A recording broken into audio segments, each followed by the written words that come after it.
Aujourd'hui, on se retrouve pour parler de la plantation des tomates parce que chaque printemps, c'est toujours la même chose. On entend toujours des informations contradictoires, tout et son contraire.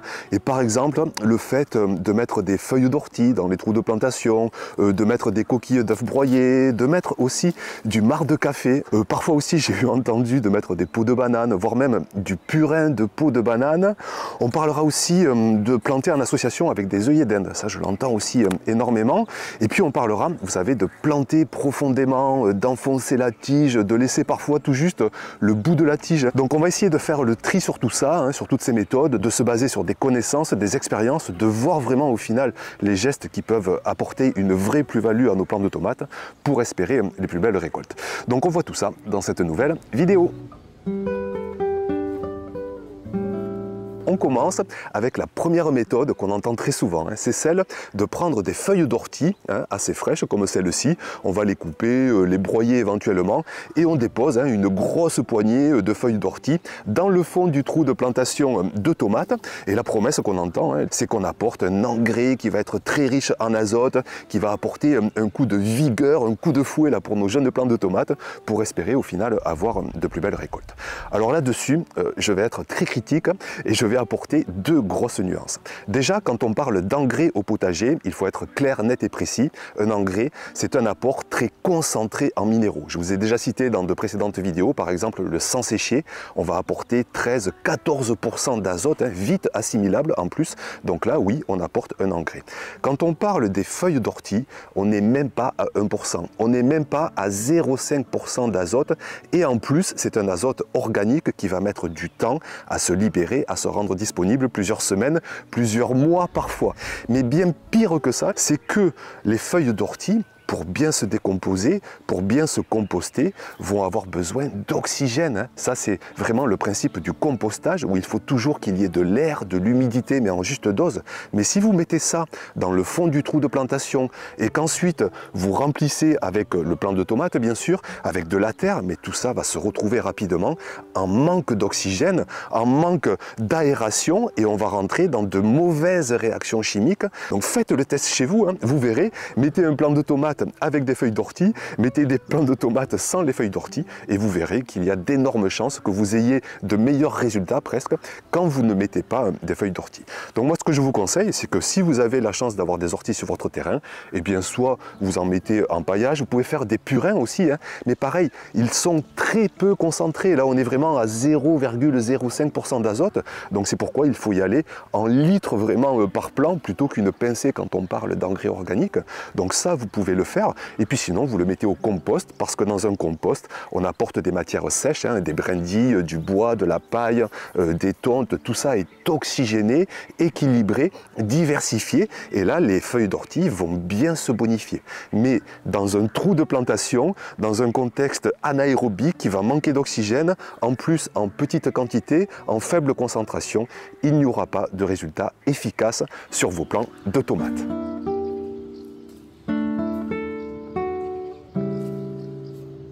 Ensuite, on passe au deuxième ingrédient magique qu'on nous présente parfois, qui concerne donc cette fois-ci des coquilles d'œufs qu'on va broyer cette fois. Et pareil, on va mettre une belle poignée dans le trou de plantation de nos tomates. Et cette fois-ci, la promesse, c'est d'apporter une belle quantité de calcium pour fortifier les plants. Là aussi, toujours dans l'espoir d'avoir de meilleures récoltes. Alors là, je vais être assez rapide, assez clair et assez net. Ce qu'on appelle le carbonate de calcium, qui est contenu dans les coquilles d'œufs, ça va mettre, dans le meilleur des cas, plusieurs mois pour se décomposer. Dans le pire des cas, plusieurs années. En fait, ça va dépendre, toujours pareil, de l'oxygénation, de l'humidité, de la température. Mais si vous mettez des coquilles d'œufs dans le fond d'un trou de plantation de tomates, comme pour les orties, vous allez être dans un manque d'oxygénation, dans une humidité qui risque parfois d'être trop, d'être parfois pas assez, donc on est loin des conditions optimales.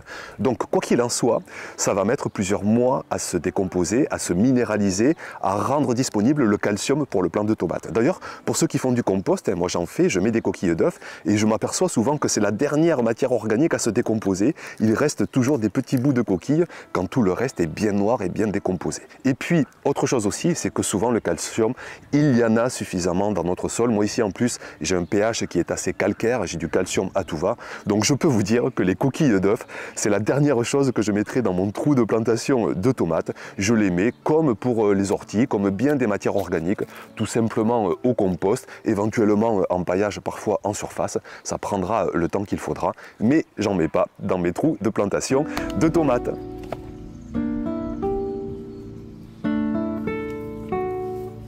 Ensuite, on passe au prochain ingrédient magique qui va être les peaux de banane. Alors là aussi, pas de chance, je vais être très critique avec cet apport, pour plusieurs raisons. Donc déjà, la promesse tenue, quelle est-elle cette fois? Ça va être d'apporter une ressource, cette fois-ci en potassium, qui est un minéraux lui aussi essentiel pour avoir une belle fructification, pour espérer avoir plus de tomates encore sur nos plants de tomates. Le problème cette fois, c'est que oui, il y a du potassium dans des peaux de banane, à une bonne concentration d'ailleurs, on est autour de 2-3% de potassium. Mais la petite problématique, c'est que avant que le potassium qui est contenu dans les peaux de banane se rende disponible pour nos racines de légumes, là aussi, il va falloir plusieurs semaines, plusieurs mois parfois, si on n'a pas les conditions idéales de température, d'humidité. Et là aussi, si vous vous amusez à enterrer profondément des peaux de banane sous terre, sous vos plants de tomates, dans un contexte anaérobie qui va manquer d'oxygène, vous allez créer plus de préjudices que de bénéfices, vous allez attirer les rongeurs, ça va avoir des mauvaises odeurs, ça va mettre, je vous le répète, beaucoup trop de temps à se décomposer et ça va mal se décomposer si ça manque d'aération. Donc si vous avez des peaux de banane, soit vous les mettez parfois en compost de surface, mais attention aux rongeurs, et sinon, ce n'est pas pour rien qu'on parle souvent de compostage, vous le mettez au compost avec tous vos restes de cuisine, avec vos brindilles, avec vos feuilles mortes, dans un contexte équilibré, aéré, humide. Et là, il va y avoir une belle décomposition et vous aurez un bel or noir. Vous savez, on appelle ça l'or noir, le compost pour le jardinier. Et là, vous pourrez apporter ce beau compost à vos plants de tomates.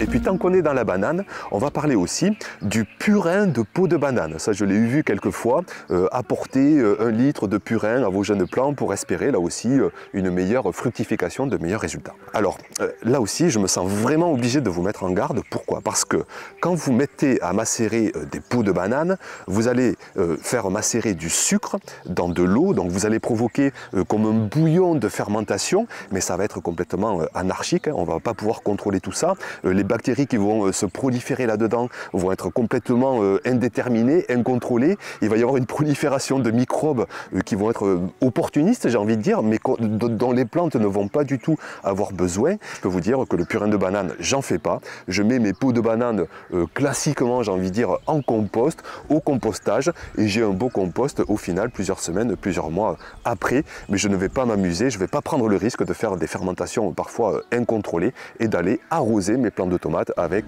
tout ça.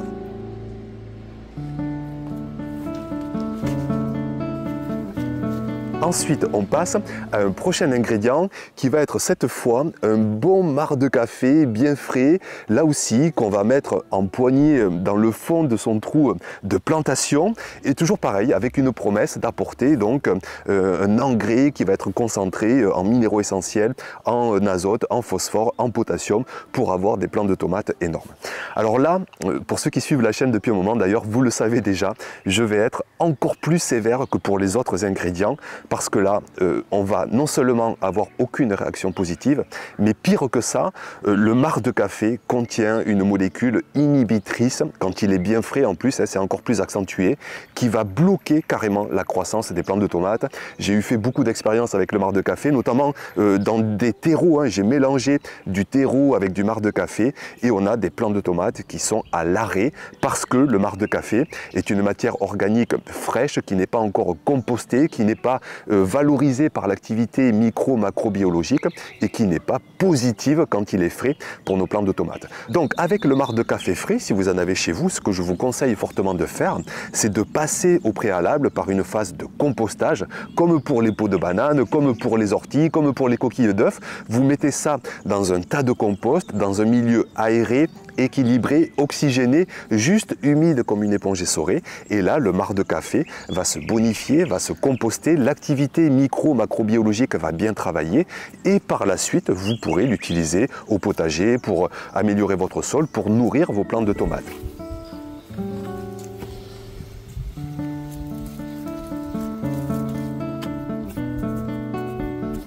Ensuite, on passe à la méthode qui consiste à planter en association des œillets d'Inde, vous savez, en alternance. On met un plant de tomate, un œillet d'Inde, un plant de tomate, un œillet d'Inde, avec cette fois-ci la promesse d'avoir comme une régulation à la fois des pucerons, des ravageurs, des nématodes aussi, quand il y en a dans le sol.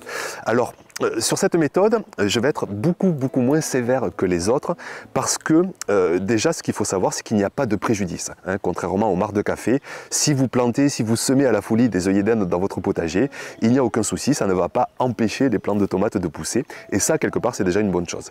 Mais même mieux que ça, effectivement on va avoir un petit effet positif, je pense par exemple aux pucerons, les œillets d'Inde vont pouvoir attirer notamment des coccinelles qui elles vont pouvoir réguler les pucerons et puis aussi de planter des œillets d'Inde, moi je le fais chaque année. Pourquoi? Parce que c'est beau, parce que ça apporte de la biodiversité, de la couleur, des odeurs. C'est comme miser un petit peu sur une autorégulation d'ensemble et ça c'est toujours intéressant. Donc moi je ne m'en prive pas, je me régale d'implanter des plantes dans mon potager et notamment des œillets d'Inde. Après sur la régulation notamment des ravageurs, des nématodes, là j'apporte quelques nuances. Moi je ne le fais pas dans cette finalité-là parce que on sait aujourd'hui que pour avoir cet effet-là, il faut avoir une énorme densité d'œillets d'Inde. Il faut en plus un temps de réaction parce que ce sont les racines, une fois que les plants sont adultes, qui vont libérer quelques molécules chimiques qui à haute dose pourront éloigner les nématodes. Mais il faudrait le faire à haute densité et avant la culture. Sauf que moi, par exemple, j'en plante juste un en alternance et je suis bien loin d'avoir la densité suffisante. Donc sur le côté régulation des nématodes, à fortement nuancé. Sur le côté régulation de certains ravageurs, oui pourquoi pas, parce qu'on attire une biodiversité. Mais je dirais que c'est surtout avant tout pour profiter de la beauté, de la biodiversité, de l'envie encore plus d'être au potager et de mieux s'occuper du coup de sa culture de tomates.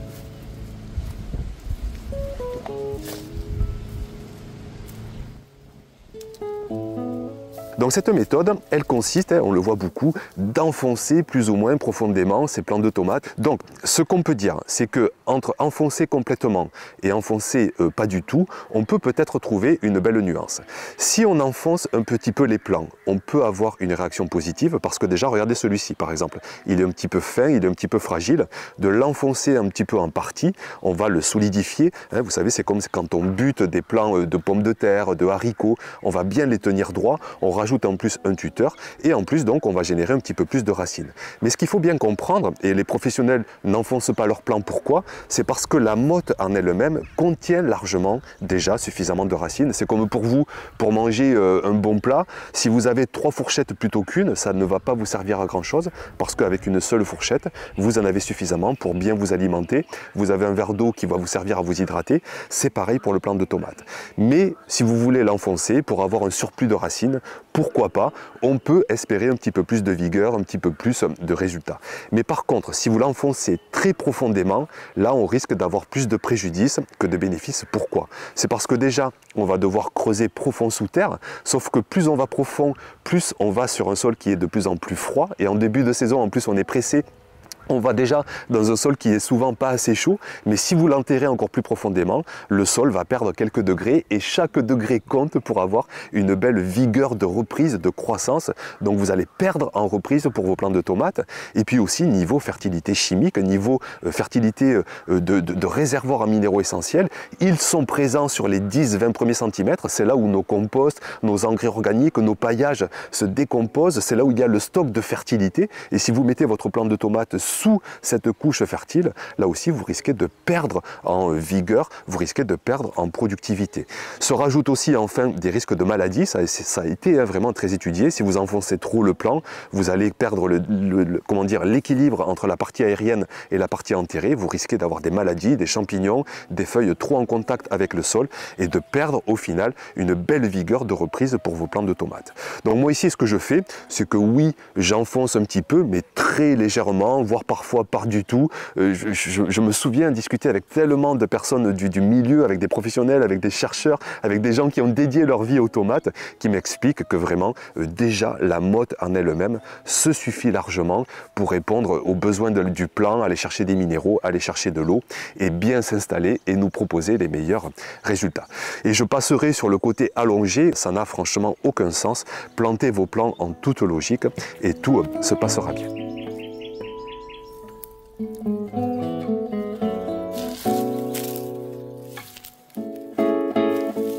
Et puis on finit donc avec les gestes, avec les critères qui me semblent essentiels pour réussir au mieux sa plantation.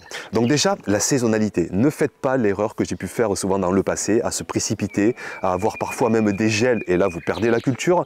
Mais pire que ça, enfin disons plus que ça, si vous avez des nuits qui sont encore froides, 5, 6, 7, 8 degrés, les plants vont végéter, vont se bloquer pendant 15 jours, 3 semaines. Attendez qu'il fasse 9, 10, 11 degrés, et comme ça les plants vont repartir avec beaucoup plus de vigueur. Le sol va être bien réchauffé, les nuits vont être, les journées vont être elles aussi chaudes, ensoleillées. Donc patientez mi-avril, fin avril sous les climats doux, après les scènes de glace, mi-mai sous les climats plus frais pour espérer déjà avoir les meilleurs résultats. Et puis ensuite, on va de suite passer au sol. Vraiment, il faut qu'il soit au mieux riche de toutes les fertilités, qu'il soit décompacté, meuble, aéré, sans résistance physique, qu'il soit humide comme une éponge essorée et puis qu'il soit riche de minéraux. Donc pour ça, plutôt que tous ces ingrédients qu'on a pu voir, vous avez les composts, vous avez les paillages, vous avez les engrais organiques. Donc pour y revenir rapidement dessus, les composts, c'est bien d'en amener en amont de la culture, mais vous pouvez aussi en amener un petit peu au moment de la plantation. Ça libère très lentement des minéraux essentiels dans les semaines, dans les mois à venir. Vous avez des paillages, là aussi dans l'idéal, il faut les amener tout au long de l'année, des saisons. Eux aussi se décomposent et apportent des minéraux. Et si vous n'avez pas de compost, si vous n'avez pas de paillage, vous pouvez apporter des vrais engrais organiques, vous en trouvez notamment en jardinerie, ce sont des granulés composés de compost de fumier, de guano, de poudre d'os, de poudre de plume. Et dans ces engrais organiques, vous avez des grosses concentrations en minéraux, des minéraux qui sont rapidement disponibles, qui ne causent pas de préjudice, qui n'ont pas besoin d'oxygénation à tout va pour bien se décomposer, et donc tout va bien se passer. Et puis ensuite, on finit avec une ressource précieuse, la lumière. Installez-vous au plein soleil, que les plants fassent une belle photosynthèse, qu'ils soient productifs à tout va. Dans le sud, vous pouvez parfois jouer un petit peu de mi-ombre, tellement la lumière est violente en été, le soleil est violent. Mais sinon, jouez le plein soleil, maximisez une belle température autour des 25 degrés. Et puis de l'eau, un plant de tomate, quand il est jeune, il va un petit peu transpirer, donc il faudra tout juste 0,5, 1 litre au mètre carré.